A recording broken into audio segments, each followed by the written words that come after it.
და მშვიდობით აპირებენ მობილიზაცია მოახდინონ ამ მითის გარშემო.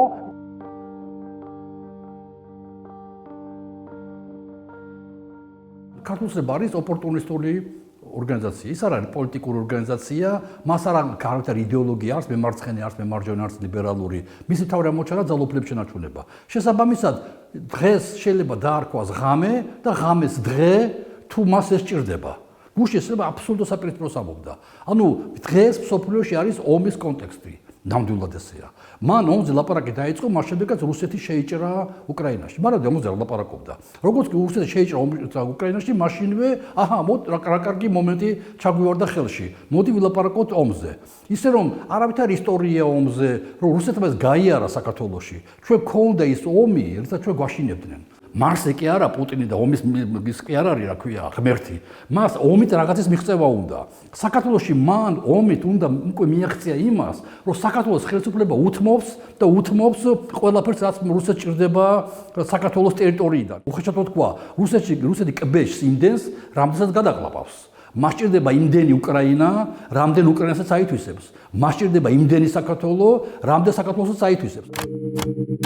საქართველოს ხელისუფლება კაფეო და ცალსახად ამბობს, რომ ის მარტივარი რუსეთის წინაშე. ამიტომ ნებისმიერი ზედმეტი სხეულის მოქმედება გამოიწვევს აგრესიას რუსეთის მხრიდან. ესეც არასწორი, იმიტომ რომ რუსეთი როგორც წესი ყოველთვის წინას არ აფრთხილებს. მაგალითად ის რომ შემოიჭრებოდა საქართველოში რუსეთი ამას ამბობდა 2008 წლის თებერვლიდან გარანტირებულად. როგორც კი დამოხდა თებერვალში მსოფლიო აღიარა კოსოვოს დამოუკიდებლობა.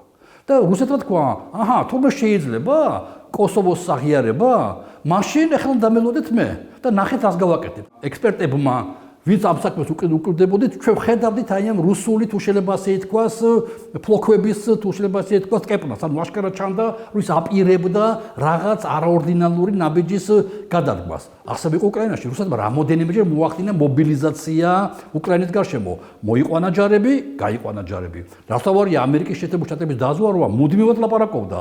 რუსეთი ემზადება ომისათვის. მაგრამ დაუშვათ მოულოდნელად შემოიჭრა რუსეთი. ესეც გამორიცხული არა, ჰიპოთეტურად. ამიტომ ჰიპოთეზის დონეზე შეიძლება დავტოვოთ, რომ საქართველოში შეიძლება რუსეთი შემოიჭრას რაღაც მიზეზებით. მიზეზები რა არის? ჩვენ მიზეზებზე არ ვლაპარაკობთ. შემოიჭრება, ასე აბსოლუტურად ასე არ ხდება. არსებობს მოსაზრება, რომ ქართული ოცნება არის პრორუსული ხელისუფლება. ჩემი ღმერთწმენით, ქართული ოცნება პრორუსული კი არაა. რუსული ხელისუფლება კიდევ უარესია. ანუ პრორუსული არის მაშინ ნებისმიერი ძალო ხელისუფლება, როცა სხვა სახელმწიფოს ინტერესებს იყენებს თავის ინტერესების რეალიზაციაში.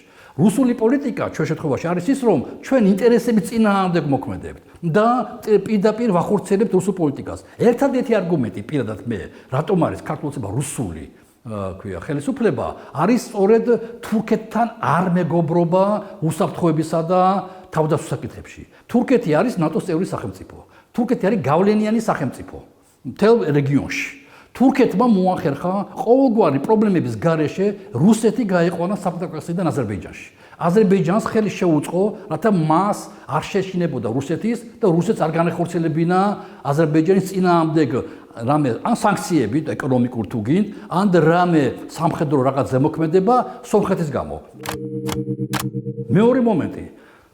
უკრაინა, თურქეთი ეხმარება უკრაინას იარაღით, დრონებით, გემებით და მაქსიმალურად ხელს უწყობს მოლაპარაკების პროცესში. რუსეთი ამას იტანს, ამას ანგარიშს უწევს. ეხლა ნახეთ, უკრაინა არ არის კავკასიაში, აზერბაიჯანი არ არის შავ ზღვაზე. საქართველო არის კავკასიაში, საქართველო შავ ზღვაზეც.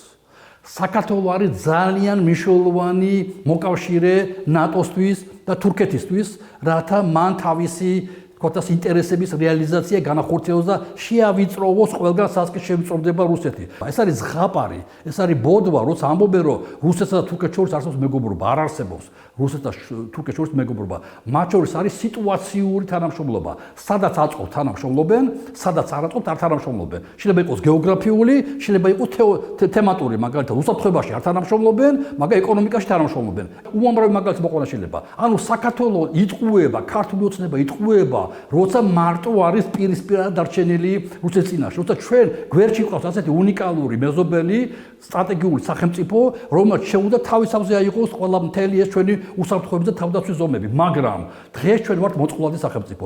არასანდო სახელმწიფო ვართ. თურქეთმა რომ ჩვენ გაგვანდოს და ჩვენ მაგალითად დაგვეხმაროს უსაფრთხოებაში, ვის რა გარანტია აქვს, რომ ეს ყველაფერი არ აღმოჩნდება მისი მოწინააღმდეგის რუსეთის მაგალითად გამგეობაში და რუსეთი ვერ გაიგებს რასაკვირველს თურქეთი. ამიტომ ჩვენ წლები და წლები უნდა დავკარგოთ, დავხარჯოთ, რათა მოვიპოვოთ თურქეთის დობა, როგორც ნატოს წევრი სახელმწიფოს დობა.